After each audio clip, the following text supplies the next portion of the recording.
이제 백문백답도 이제 거의 다 돼 갑니다. 오늘 87번째 서하동원이란 무엇인가? 이거는 뭐 여러분도 하도 많이 쓰니까.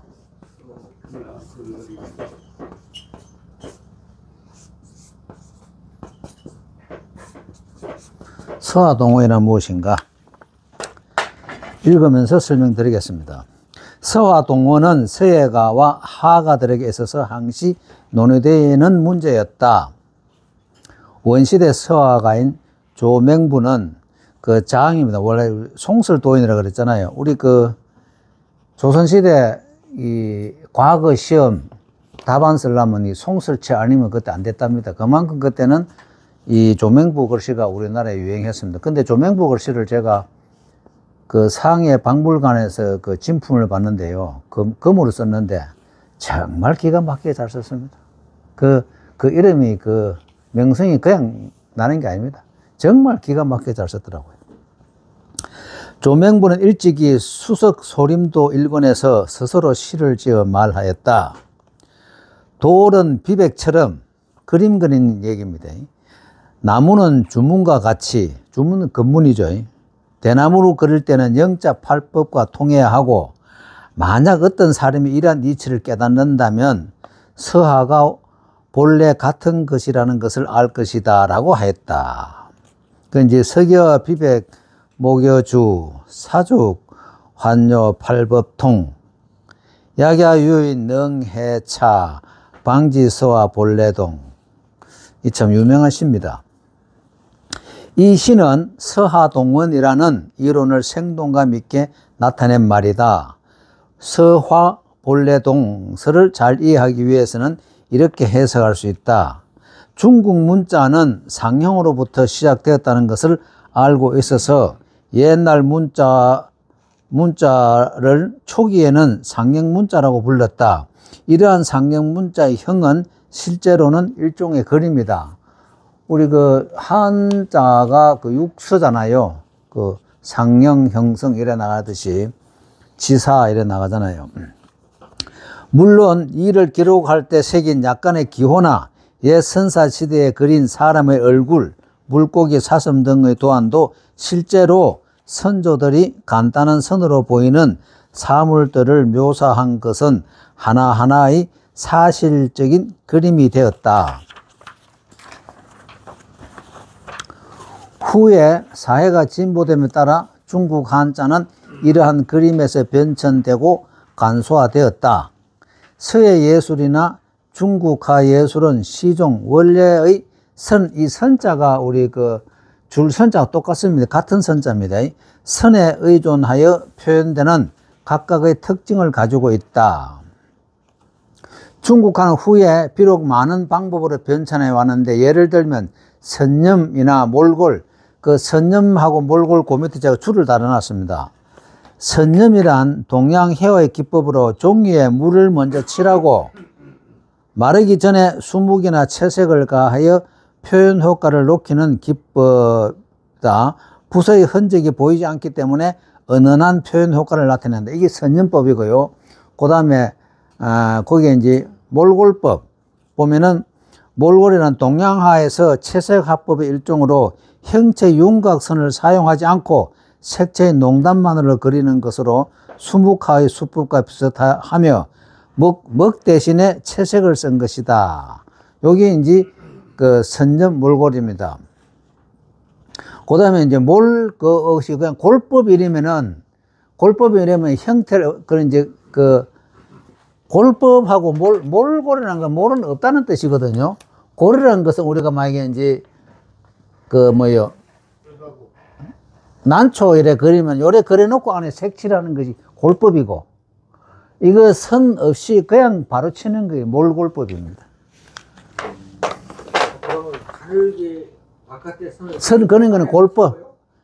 밖에 선을 먼저 그려놓고 색 채우는 것은 골법이고. 그러면 그래요. 그와 수선화 같은 거 그려보면, 수선화 같은 거 보면은 골법을 많이 그려요. 이게 이제 잎을 이래 먼저 이래 그려놓고 여기다 안에 색칠한다고. 이 골법이고, 이거 없이 그냥 우리 난치듯이 막 그 사군자에서 그 뭐 국화 잎 같은 것도 전부 다 붓으로 바로 하잖아요. 이게 몰골법이다 이 말이에요.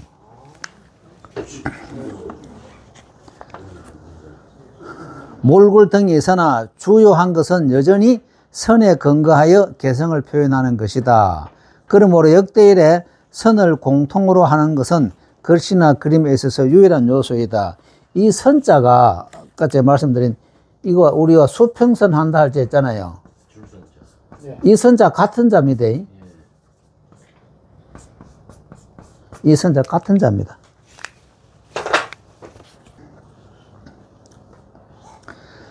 서화는 같은 선조에서 유래했기 때문에 이게 그러니까 우리 이게 이제 한자가 왜 중요하냐면은 선조에 일어났는데 이걸 우리 한문 뒤에 안다면은 우리 앞에 조상의 선조인지 알 방법이 없잖아요. 그래 서화는 같은 선조에서 유래했기 때문에 용필에 대한 설명이 있어야 한다. 앙소문화의 도기에 새겨진 부호나 회화의 선조를 보면 모두 붓과 같은 도구를 이용하여 쓰고 그린 것이다. 이후의 서화 발전에서 붓의 사용은 날이 갈수록 성숙했다. 우리 중국어는 4성이잖아요. 베트남어는 8성인가 그래요. 베트남어는. 8성인가 10성인가 그래. 어렵겠네요. 더럽지, 그거는. 무슨 소리가 뭔데? 아버지가 방에 들어갑니다 할 때. 베트남 그 사람들이 다 머리가 좋네요, 그러면. 원래 베트남도 원래 한자 썼습니다. 예, 원래는.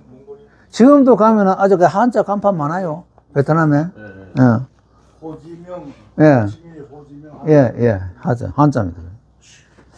서화는 옛 사람들이 제출한 골용필법이나 옥루원, 전에 옥루원 했습니다. 추액사도 했고, 절차고 했고, 절차고 등의 모든 필법은 모두 서화에 적용될 수 있다. 여러분, 이게 옥루원, 절차고, 추액사, 이거는 꿰고 있어야 됩니다. 그리고 최초의 화성이라고 불리면서 후세의 종법으로 알려진 고개지, 육탄미, 장성용 밑에 저는 줄을 다 달아놨습니다. 오도연 등의 용필도 또한 초소와 전서의 필법을 취하여 빠른 기세로 때로는 해소와 예서의 필법을 취하여 정신을 모아 천천히 나아가기도 하였다. 우리 이런 분들, 고개지 이런 분들, 우리 지금 서해 그 명청대 이래 오면서 유명한 동기창, 이런 거 전부 다 화가입니다. 전부 다 화가입니다. 팔대산인 이런 분들. 근데 그분들 글씨가 그래 좋아요. 정말 좋아요. 그러니까 글씨가 그만큼 되니까 그림이 그래 되는 거예요. 금농. 저는 그분 그림 보고 저는 완전 기절할 거예요. 제가 그분 그림 보고 제가 옛날에 문화 배우다 손났어요. 문화도 제 문화 그건 20년 그랬습니다. 하다가 중국 상해 가고 박물관에 갔는데 그때 이제 명청대 그 원본전을 하더라고. 명청대 그걸 이제 전시를 하고 있는데 그 그림 보고 넋을 잃었습니다. 아, 이거는 내가 할 부분 아니구나. 그림을 실컷 잘 써자고 그날로 그림을 손 딱 뗐습니다. 그래서 그때 이제 우리 은사님이 그림 안 그린 이유를 알았어요. 그리고 지금, 예, 안 그립니다. 시도 안 짓고요. 그래서 제가 물었거든요. 선생님, 왜 시를 안 짓냐? 야선 시질 단어가 있어야 짓지 이러더라고. 시는 당나라 때 끝났어 이러더라고. 그거 딱 맞거든요. 당시 만수 이러잖아요. 우리 보통 할 적에. 당시 만수 그 외에 단어 쓸기. 지금 아마 쓴다 보통 컴퓨터, 핸드폰 이런 것밖에 쓸 거 없어요. 단어가. 그래 그 이후로 시를 지은 사람들 전부 다 거기서 하나하나 따와가지고 그래 다 지은 거예요. 그러니까 시 질 거 없대요. 그래 저도 그때 한참 했거든. 한시 공부를 또 한참 하다가 그때 보니까 전부 다 한시 우리가 그때 배울 때 이제 부산에 있는 분한테 배웠는데 전부 다 이제 누구 그 어휘를 따와갖고 같이 붙이느냐 이 맨날 이거 하예요. 이제 먼저 한글 우리가 시를 지어놓고 그에 대한 이제 단어를 다 이제 주워옵니다. 주워와갖고 이제 끼 맞추는 거예요. 그 다음에 운자 맞추고. 그래서 그때 이제 또 한시 공부하다가 손 났습니다. 손 났는데, 그래 이제 우리 은사님 그러더라고요. 한시는 이 사람은 지을 거 없어 이러더라고요. 그럼 선생님, 저희들이 이제 서예를 배우잖아요. 예. 그러면 왕이지나 또는 뭐 그분들을 또 근래 우리나라 와서는 수사 선생님을 떼어낼 수 없으면 뭐 아예 그냥 손 놔야 되니까. 아, 거기에 대한 답을 해줄게요. 자, 우리가, 그래서 제가 그러잖아요. 서예를 왜 배우느냐. 제가 처음 질문이 그거잖아요. 서예 잘하고 싶다. 그럼 이건 안 되는 거예요. 왜? 추사 같은 분이나 우리 은사님 이런 분들은 어릴 때부터 붓하고 살았거든. 옛날 분들은 왜 유명했냐면 어릴 때부터 그게 필기구였거든. 근데 지금 우리는 이제 여분으로 취미로 배우잖아요. 전부 다. 취미로 배우면서 그분들 연구한다. 그거는 어느 도단이지. 정말 어느 도단이지. 지금 왜 자꾸 묻는 게 뭐냐면 지금 그냥 수행으로, 그러니까 이 뭐랍니까, 마음을 도땅다 그러나 그런 마음으로 글 써야지. 우리가 기도라는 것은 종교가 왜 존재하는 줄 아세요? 우리 인간은 평생 태어나서 이 뇌의 능력 5%도 못 쓰고 죽는데요. 5%도 못 쓴대.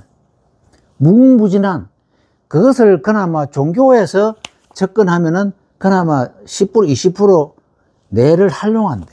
종교에서만이. 그리고 종교는 우리 원래 타고난 이 인간의 본연의 그걸 우리 일반 범인들은 요만큼밖에 못 간 것 같으면 종교 안에 깊이 들어가면 요만큼 간다 이게. 요 가는 과정이 종교만 아니고 예술도 종교하고 똑같아요. 예술에 깊이 들어가면은 제가 그러잖아요. 서예 지금 다른 세상에 있으면 우리 지금 이거 하는 거 아니에요. 이거는 그냥 우리 그런 세상을 있기 때문에 우리 지금 해가는 과정이지 깊이 들어가면요. 딴 세상이 존재해요. 서예도 종교하고 똑같습니다. 예술이. 정말 똑같아요. 한번 깊이 들어가 보라고. 들어가 보면은 정말 우리 일반 맨날 우리 이제 중생 범부라 그러잖아요. 우리 범부들은 더 위에, 그러니까 여기 요 산에 올라간 사람은 요만큼밖에 안 보이는 거야. 그 위에 올라가면 또 이만큼 보이는 거예요. 이 차이라. 그래, 요 올라간 사람이 요 올라가 보니까 뭐 훤하거든. 거기서 이제 대부분 다 손 놓는 거예요. 왜? 이거면 훌륭한 것 같거든. 근데 이 위에 또 있다고. 이 한없이까지 있는데. 그거를 불교에서는 10단계를 10성지라 그래. 10성지. 1부터 10까지. 그 10성지를 한다고. 공자, 맹자 단계가 4단계, 5단계, 6단계까지 딱 봅니다. 조금 6단계. 그러니까 10단계가 얼마나 높아? 부처의 세계가 10단계라거든. 하나님의 세계하고. 그러니까 그 밑에 우리들은 범부산 1단계, 1단계. 그 다음에 저기 있잖아요. 무속인들, 좀 뛰어난 무속인들이 2단계입니다. 그 외에 조금 올라가면 종교인들 조금 이제 좀 이름 있는 분들 3단계. 이래 올라가죠. 그거밖에 안 돼요? 예. 그거밖에 안 됩니다. 그렇게 딴 세계 존재합니다. 자, 장언언의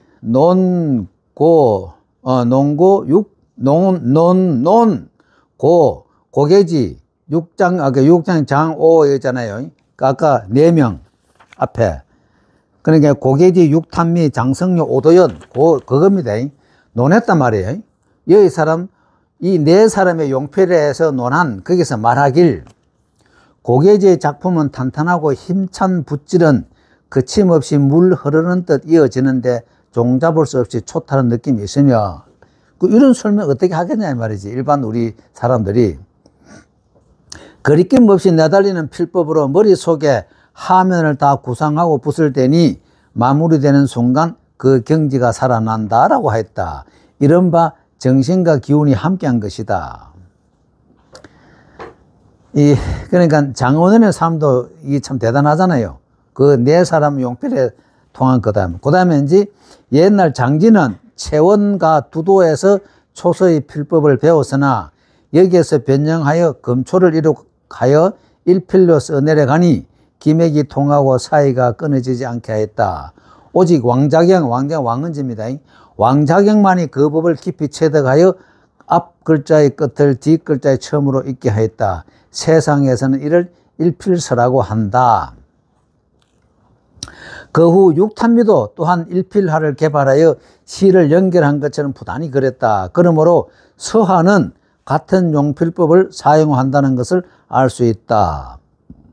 육탄미의 작품은 정밀하면서도 윤택하고 아름다우며 신기하고 절묘함이 송시대에 필적할 만한 사람이 없었다. 이게 평모에다 말이야. 그 그림 보고 이렇게 평했다 말입니다. 그 다음 장성료의 점액 비침과 파책을 쓰는 법은 그게 이제 그 탁불에 놨잖아요. 서화 용필 중에 탁책 지류의 기법, 우리 영자 8법에서 탁핵하고 책, 갈고리 그 얘기입니다.